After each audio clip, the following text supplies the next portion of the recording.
খুবই একটা দুঃখের খবর। আজকে আমাদের ইন্ডিয়ান ক্রিকেট টিমের একজন তারকা প্লেয়ার সে রিটায়ার নিয়ে ফেললো। কি বলবো গাইস, যাকে দেখে নাকি আমরা খেলা শিখেছি, যে নাকি আমাদের আইডল ছিল, সে আজকে রিটায়ার নিয়ে ফেললো।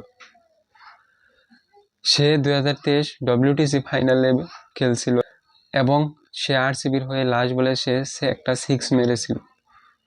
সেই প্লেয়ারটা আজকে রিটায়ার হয়ে গেল। কি বলবো গাইস, তাকে ছাড়া আমরা কিভাবে ক্রিকেট দেখবো? সে না হলে আমরা কিভাবে দেখবো খেলা? সে যে রিটায়ার নিয়ে ফেললো, এখন আমরা কার খেলা দেখবো? তোমরা সবাই জানো সেই প্লেয়ারটাকে। সেই প্লেয়ারটা হলো আমাদের KS ভারত। চিনতে পারছো সবাই?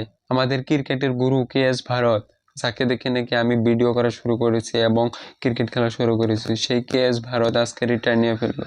তার মতন প্লেয়ার আমাদের ইন্ডিয়ান টিমে আসছিল, সেটা আমাদের ভাগ্য আছিল।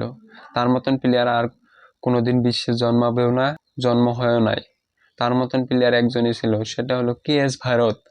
KS ভারতকে আমরা চিনি নাই, তার মতন প্লেয়ার হতে পারে না। আমাদের আইডল KS ভারত।